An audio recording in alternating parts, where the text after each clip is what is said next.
మంచిర్యాల జిల్లా కేంద్రంలో ప్రభుత్వ భూముల్లో అక్రమ నిర్మాణాలపై మున్సిపల్ అధికారులు ఉక్కుపాదం మోపుతున్నారు.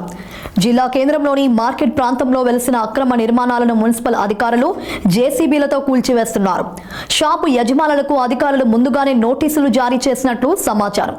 సంఘటనా స్థలానికి పోలీసులు చేరుకుని ఎలాంటి అవాంఛనీయ ఘటనలు తలెత్తకుండా పోలీసులు బందోబస్తు కల్పిస్తున్నారు.